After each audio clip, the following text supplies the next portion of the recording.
So this is our session number 16 on Selenium Java course, and from today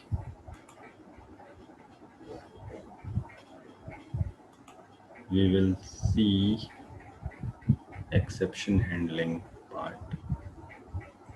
We'll understand why exception handling is important and how we do it. So before starting about the exception, let's understand first what is exception. I'm not going to the bookish definition of it. Exception is whenever there is an abnormal condition.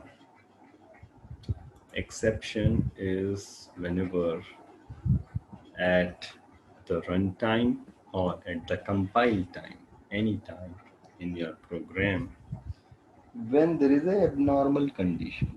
So what is abnormal condition then? So a condition because of which you are not able to proceed further.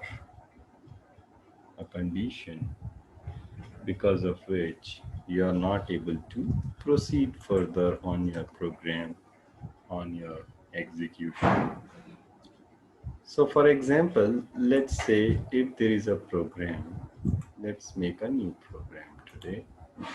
And here, if I'll make a new class,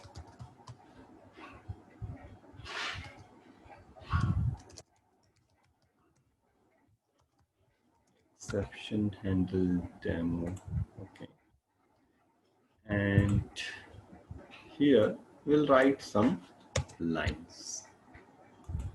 So a program may have multiple lines, maybe 1,000 lines of code, 10,000 lines of code. So if I write it like this, integer, let's say one array we will declare, d is equals to new int, and here we'll write the size is, let's say, 10. When we say array size is 10, that means you can put 10 values, correct? So I can write t of 0 is equals to 30, t of 1 is equals to 32, and t of 5 is equals to 44. I'm filling the values. Then d of 2 is equals to again 44. D of 9 is equals to 92. D of 7 is equals to, just a minute, hold on.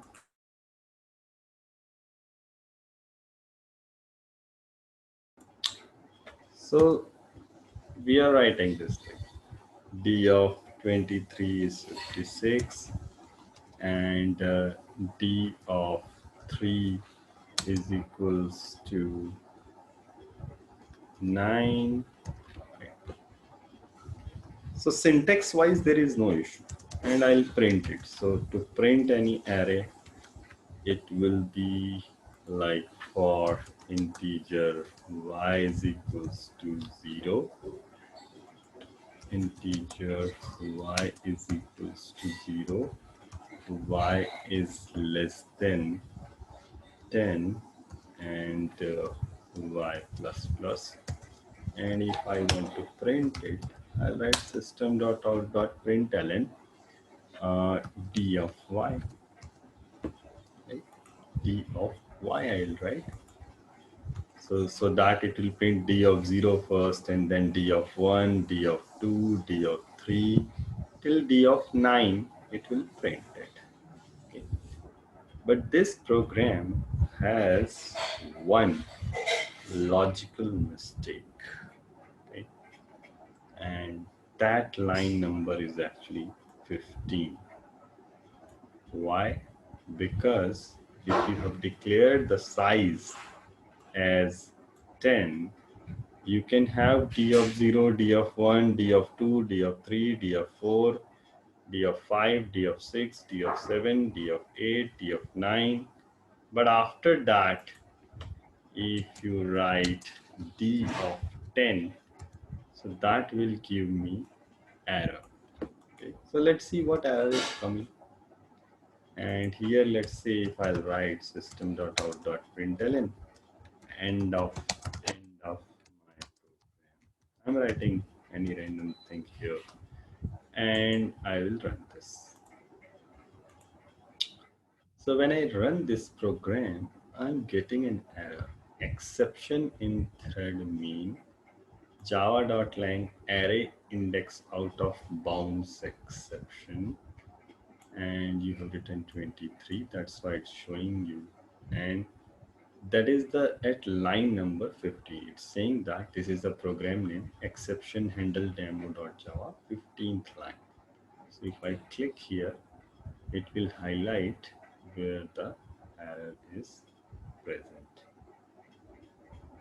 So this program it has one exception. The problem is it is not executing whatever you have written after that line. And that's not a good thing, because let's say this program has error, some error in these lines, that's fine.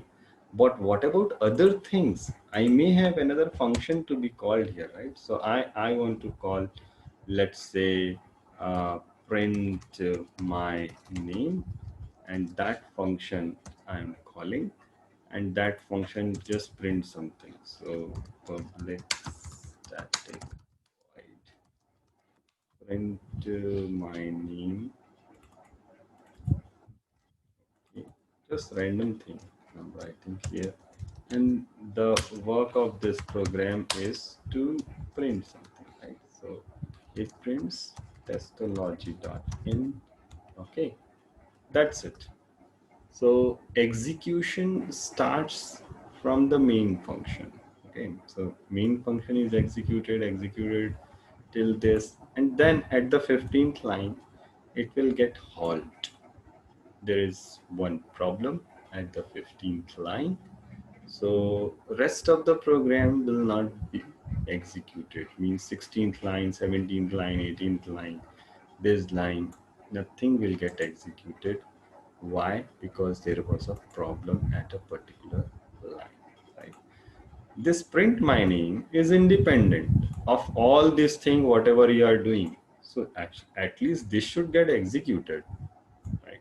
If you think logically, okay, there is a problem in the program, but what about the functions which is no way related to all these things, right? So that is the problem with the exception. If you get,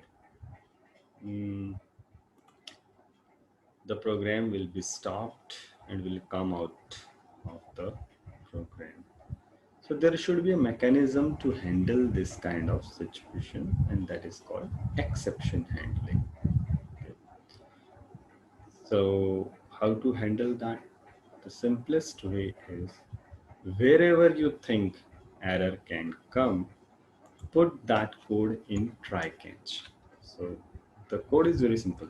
Try bracket.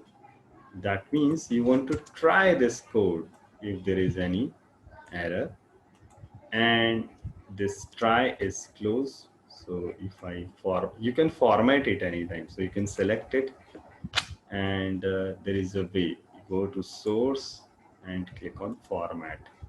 Okay, there is no problem, it is saying, but let me do proper indentation.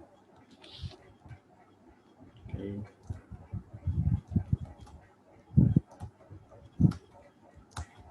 Okay, so try. So try means you can add anytime. Try for any code block. You are saying that try bracket closed. So that code will be under scrutiny. That code will be under scrutiny, that Okay, if there is any issue, what to do? That part will come under catch.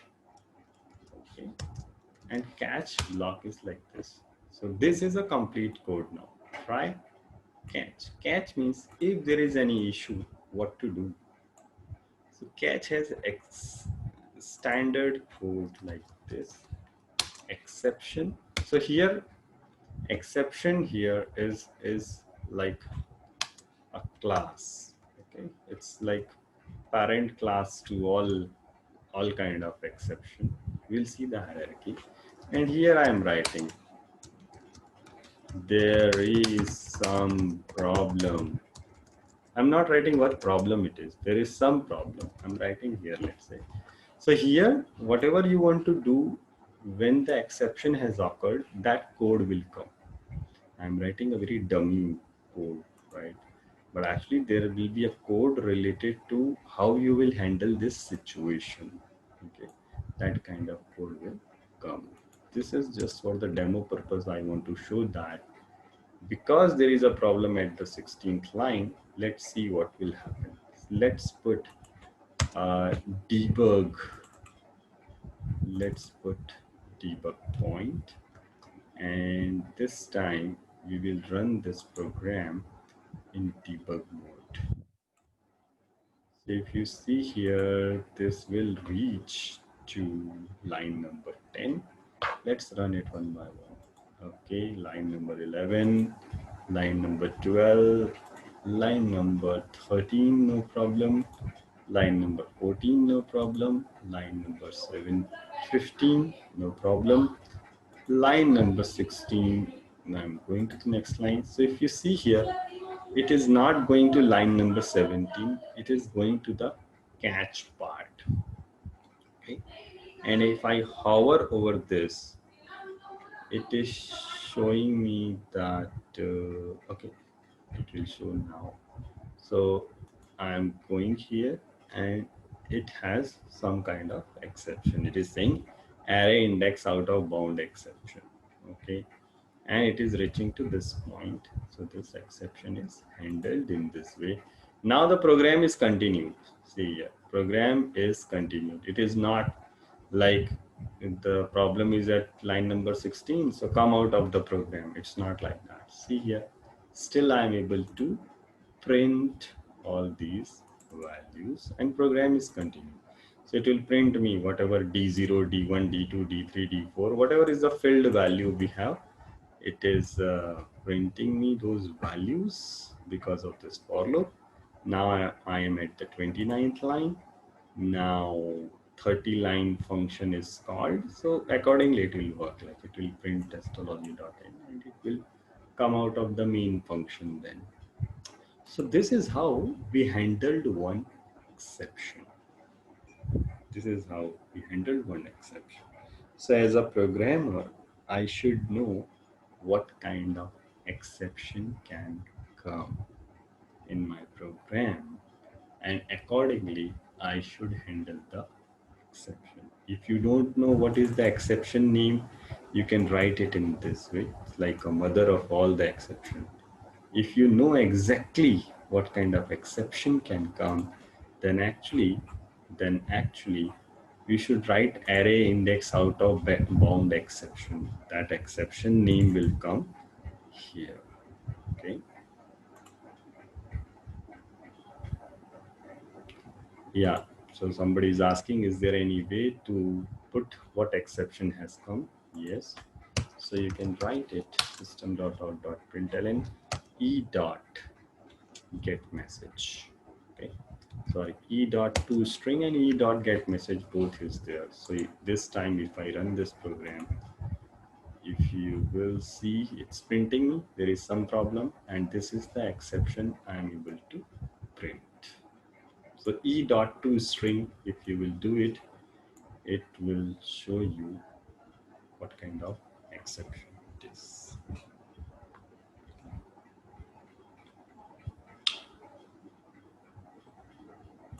There is a very good article about exception here in Java T point, about what is exception and what are the type of exception we have, right? And this is a proper hierarchy which we should always remember. Okay, so there is a throwable class, and exception and error both are technically both are another classes which extends throwable class. And there are then type of exceptions. So first will be the checked exception. We'll talk about it, what is checked exception. And then there will be unchecked exception. So unchecked exception is which you don't know if it can occur, right? So that is called runtime exception. Okay, and then there is error. So is error. There is a difference between exception and error. Exception can be handled. Exception can be handled through writing exception handling code, but error is like the situation where your program will be maybe stopped or behave abnormally, and you cannot handle the error. It is purely based on the experience. You will get some kind of error and then you will handle it. But basically, errors are like unwanted thing. It can come anytime on your system on a particular situation. Okay. So for example, out of memory error, virtual machine error, stack overflow error. Okay, that you cannot handle it through code, right? You have to do it some other thing like increasing the memory size or something. Okay. So we'll see the example of checked exception and unchecked exception. So if you see in interview, if somebody asks you, what do you know about exception? Explain. So you should start by saying that there are three kind of abnormal pattern when we compile or run in our Java program. So there are checked exception, unchecked exception, and there is error. Okay.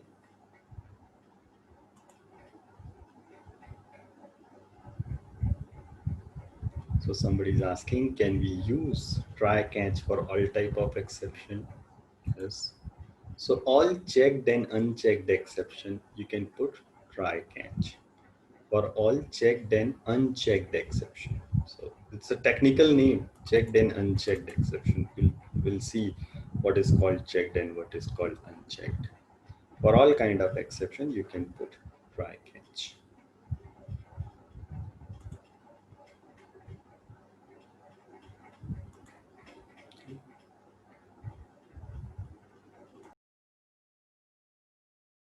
So let's understand what is checked exception. So checked exceptions are the exceptions which comes at compile time. That means without resolving this kind of exception, you will not be able to run your program. Okay. So for example, they have written that IO exception, SQL exception are some kind of checked exception. So what is IO exception? So exception is when you do some kind of input output. When you do some kind of input output. So when we let's do something here. So you accepted, you are hard coding all these values. Let's say we'll try with the scanner. So if I write the scanner equals to scanner system dot in, and after that we are saying let's say we are saying enter enter a number. Okay, and we will do integer u is equals to c dot next int. Okay, so if I hover over this, sc is never closed. Okay. So the thing is, when your scanner work is done, you should close it, right? So sc reference which you create, the good programming technique is you should close it. Okay, what else? The value of local variable u is never used. Okay, no problem. So let me use it. So I'm writing system.out println u plus 20. So whatever user will provide, I'm doing addition of that. So there is no IO exception here, right? There is no input output exception here. It is asking me enter number, I'll put 23 and it is printing me 43. There is no problem. But there are some mechanism where if you'll take input from the system using buffered reader, right? Or if you're using file reader, right, then it will tell you that you should use exception handling. Okay, so for example, uh, there is a way buffered reader. Let me declare b is equals to buffered reader. Here you have to put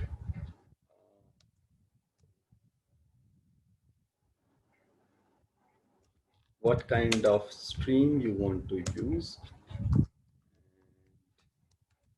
Most of you, like in your college days or school days, you must have used buffered reader instead of scanner. So buffered reader is another way to, if you want to get the input at the runtime. Okay. So here, if I will write uh, again the same thing, like enter instead of scanner, I'm using buffered reader this time, and let me do a control X, put it here, and here I will write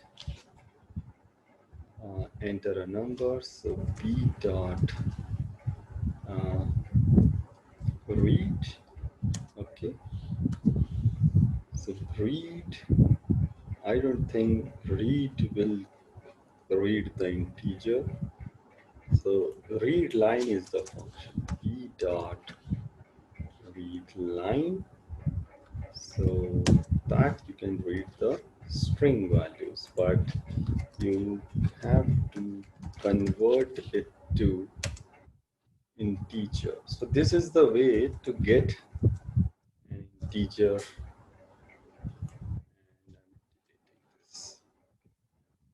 So when I'm doing this, it is saying that, so this is the code to, if you are using, let's say, buffered reader to get it from the command line. So what is buffer reader? Buffer reader is a class under java.io package, and what it does, it creates a rough copy, again same as a scanner thing. What it does is, you are saying that I want to use this command output as buffer to read from this. It's like this. Okay, so what is b dot read line then? B dot read line means at the runtime whatever user will provide, it will be taken as a string. The whole line will be taken as a string, right? But as of now, we are expecting that user is putting integers. So what we are doing is b dot readline will give the string, but this is the way to convert. No, it's like reading that string as an integer, okay, and then putting it into u. It's like this. But as of now, it is showing me one error. It's saying unhandled exception type IO exception. Okay, So what is this action? What it is saying that what you are doing, like reading it from the command console output window, at the time of read, there may be the exception can occur, right? So if you remember, in operating system we had this exception thing, right? In any operating system, when you do input output operation, exception can occur. Exception means this program may have some issue or some other um, high priority process can interrupt this read line process. Okay. So what it is saying, it is suggesting also that you do three things if you want to fix it. Either put throw declaration or surround with try catch, surround with try catch, surround with try multi catch, surround with try catch. So I am selecting the third option. So if you see here, this time when I selected it, what it is doing inside the try, I'll delete the unwanted thing so that you will not get confused. So sorry. So if you see here, let me declare it as 0 first. Okay. So if you see here, when we are writing try can, this line which may have some issue, we have put in inside try block, and the catch has Java itself is suggesting that put two catches. One catch if user is providing some kind of not in a number format, they are providing in some other way, then also there is an exception, or the IO exception may occur. So if you see here, the rule is one try can have multiple catch block. One try block can have multiple catch block. And if you don't want to use multiple catch block, that is also fine. In that case, just put it like exception E. This is just a name of that exception reference. You can give any name. So this is how we handle through try catch block. So what is the benefit? Even if there is an error, it will do something whatever you have written in the catch block. Okay, and after that the program will be continued. Program will not stop. Program will continue with 28th line, okay, even if there is some problem. And this is checked exception, because if we will not do it, it will not allow us to run. My system is somehow not responding. Let's wait for 1 minute.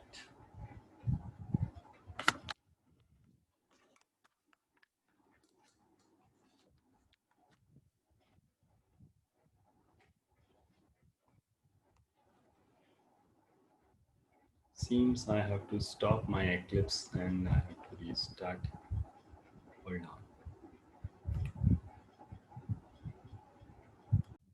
If you see this program where we have string name is equals to null and we want to print the length of the name.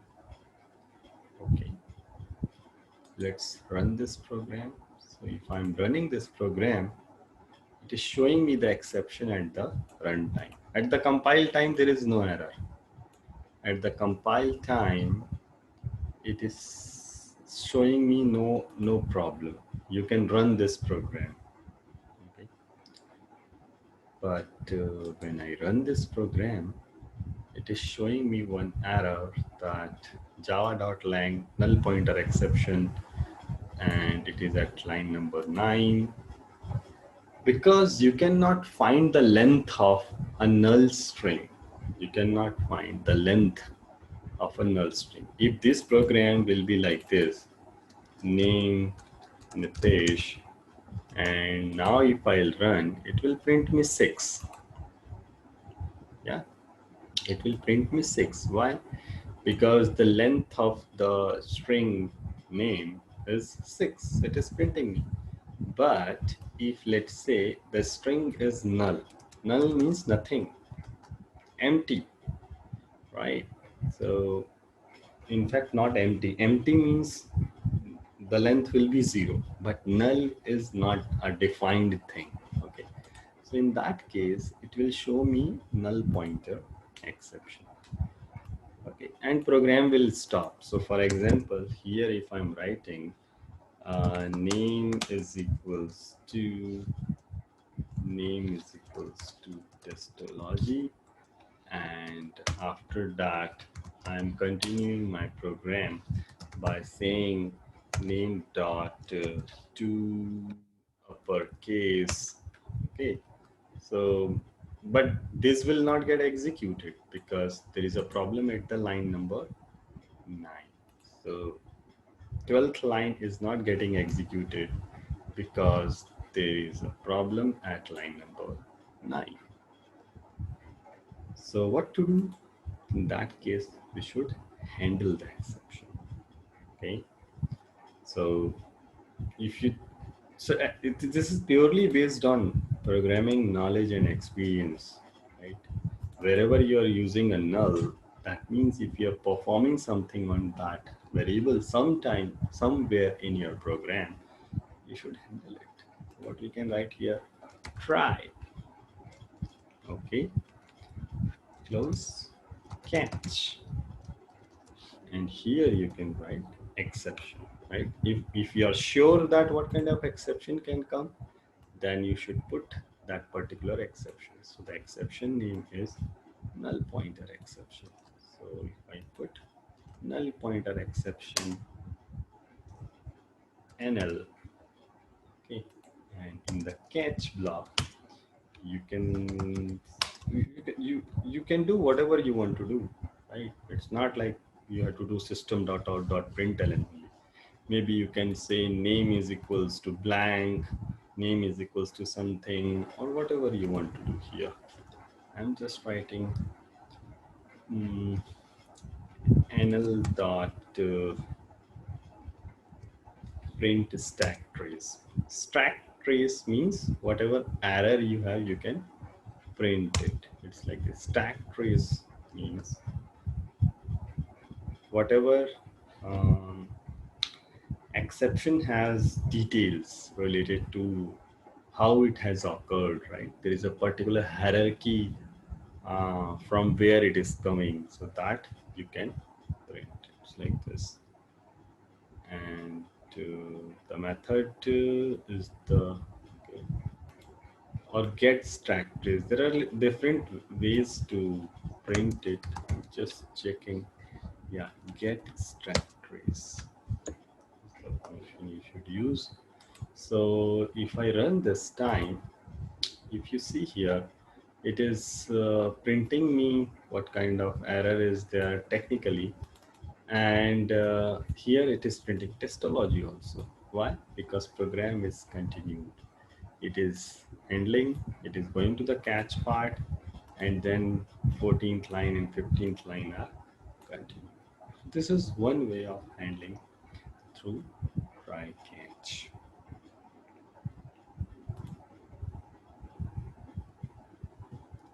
Null pointer exception, somebody is asking the same thing. I'm doing it for the null pointer exception only, where I declared explicitly one string name is equals to null, and then trying to put the length. So this is just one example. Null pointer exception can come for 1,000 reasons, 1,000 different reasons. This is one of the reasons when you have something as null and you want to perform a function on null. That is not allowed in Java. That is the null pointer exception. In the same way, there are other exceptions like arithmetic exception. So divide by 0 is one of the exceptions. So for example, if I'll write here integer x is equals to 120, and after that writing integer y is equals to x by 0. Okay, so there is no issue. There is syntax wise, there is no issue. Syntactically, it's correct. You can do integer divided by integer and the answer will be integer. So that's perfectly fine. But something divided by 0 will be undefined. I will not say infinite. In mathematics, it is infinite. But logically, that is called undefined. So this program, let's run and let's see. So this program is saying arithmetic exception, and the exception is by 0, divide by 0. It's giving you the what kind of exception it is. It's an arithmetic exception, divide by 0 thing. So you should handle it. So what we can do to handle it, try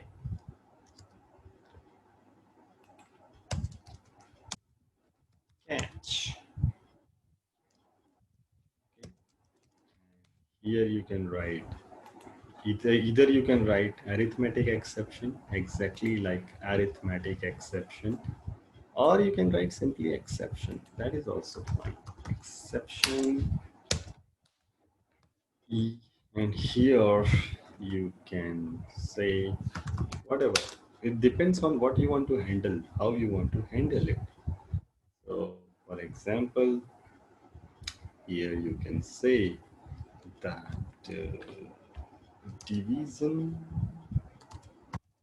issue, so that whoever will run it will get to know, okay, actually there is some division related issue, so they will resolve at this line. Okay, so if I run this time, it's not showing me error or the line number. It is showing me division issue. Why? Because it reached to the 19th line and then it jumps to the 23rd line because there was a problem at 19th line. Okay. Now, what this is try catch.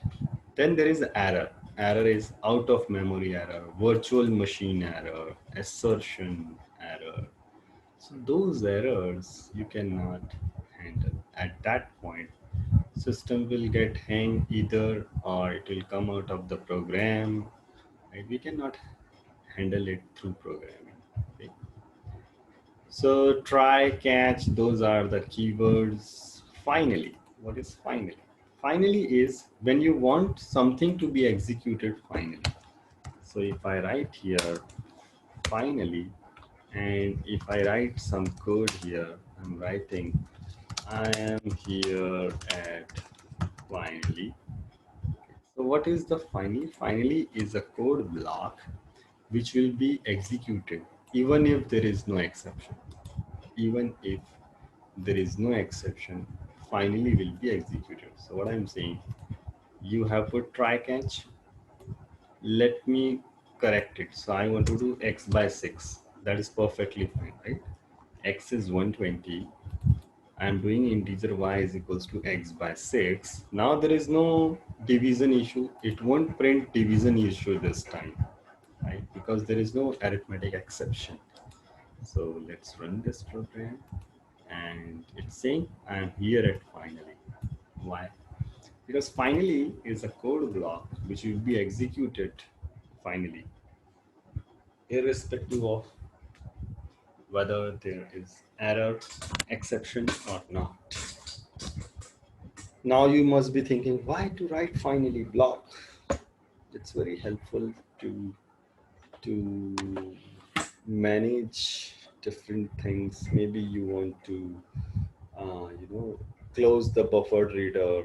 Maybe you want to change some parameter. Maybe you want to call garbage collection, right? So finally block is used for different reasons. Read it about it.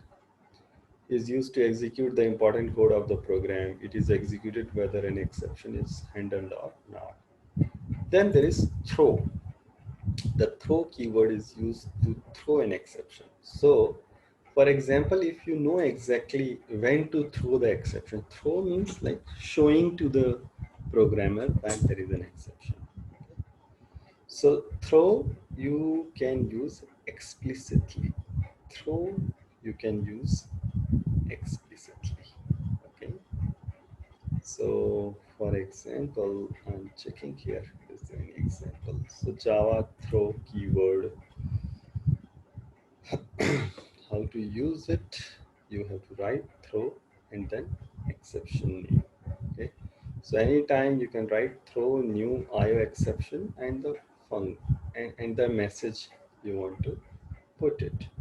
So for example, this particular example where you are saying that if age is less than 18, throw new arithmetic expression not valid. Throw new arithmetic exception not valid. So what will happen is this program will stop at this particular line, okay, and other thing will be continued. So for this particular function which you called validate thing, right? So that will throw an exception and then system will get continue. So rest of the code will get continue. It's like this.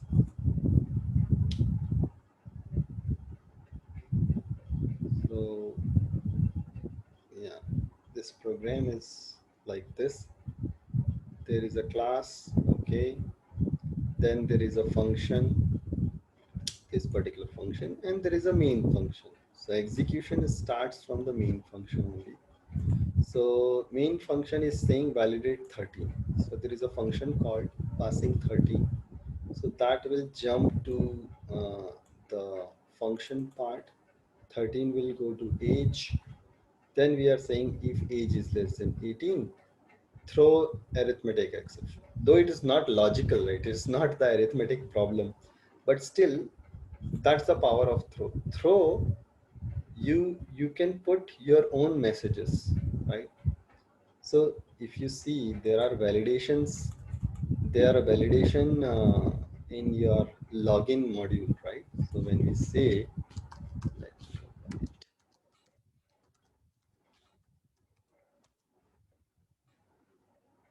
So I'm doing a login and I put, let's say, some random thing, okay, some wrong user ID and password, and I click on login. Do you see that it shows us some kind of error, right? It is showing me that is also a type of what's the exception handled by uh, programmer, and they are showing us this kind of messages, right? In the same way, this particular example, this particular example is actually will throw this exception. So let's try this. Let me copy this. It's very simple one. Let me copy just this function. So I'm copying it, putting it in our program. Let's make a new one. New class exception will demo 3, and we'll copy these two lines for main, and we'll copy this whole thing and we will put it. This program is ready. So main function is there, validate is called, it will come here, 13 will go to age, and then we are saying if age is less than 18, then throw this. It's like this. So let's run this. So when we run this, it is explicitly showing me error, right? Though, though if you think it is just passing one value, but based on that, I am explicitly what I'm doing, throwing the exception, right? Showing into the program that there is some problem. Okay. So throw keyword is used to explicitly put the exception into the program, and it's not a bad thing. sometimes there is a situation when we want to terminate our program, and then there will be like based on that some other decisions will be taken. If there is, so there may be other code, like if there is arithmetic exception, then do that thing, something like that. But as of now, it's just like we are throwing exceptions. So you can write throw new a particular kind of exception and the message, like whatever message you want to put, right? So not valid age for voting, something like this. And let's run it again. So the problem with throw, if you do it in this way, that this line is not getting executed. So you called validate. Validate is doing its own task, and this is not getting executed. So this will get executed only if this thing is successful, means there is no exception. So if I make it 23, right, this time if I run it, so it will not go to the age is less than 18 throw exception. It will go to the else part. It will print welcome to vote first, and then it will come back to the seventh line and it will print rest of the code. There may be multiple lines of code here that will get executed. Okay. So this is how you use throw. Then there is throws. There is another keyword called throws. What is throws? So throw, just a minute.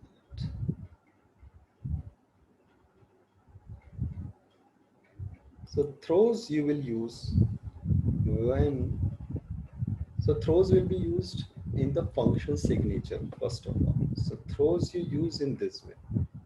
In a particular function, if you think that some kind of exception can occur, you can put throws there. So for example, if I make a function here, um, let me make a function public static void uh, check. I'm giving just a random name, and here if I'll write uh, anything which is related to input output. Okay, so let me take it. We have written that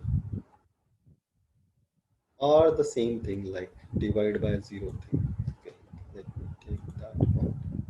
So if I'm writing x is equals to this, y is equals to x by 0, and if I know that there may be error, so there may be error can come. So one way is put try catch. Another way is here you can say throws, and if you know what kind of exception is there, so arithmetic exception, that is also fine. So in this way, what will happen is, let me call this. So I'm calling, let me put it 23 only. So in the main, I am calling now check function. Okay, and let me run this. So this time when we run it, it is saying exception in thread main, arithmetic exception divided by 0. It will print you properly that it starts from the 8th line. Okay, but the real problem is not at the 8th line. Then it is, so you have to read it from downwards, 8th line, and then it is, the problem is at 23rd line. So throws will tell you the exact kind of exception at a particular line. The only thing is you have to put throws. So there is a different. So throw is you're doing it explicitly. You want to throw it when this condition will occur. Throws is not like that it will be thrown explicitly. If it is x by 3, then it will not be thrown. If it is x by 0, then it will be thrown. It's like this.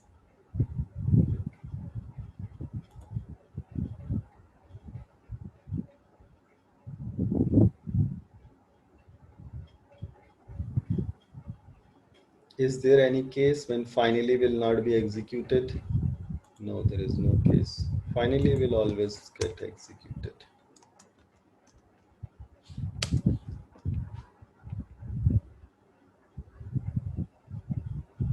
So when there is no problem, then also finally will get executed. Finally block.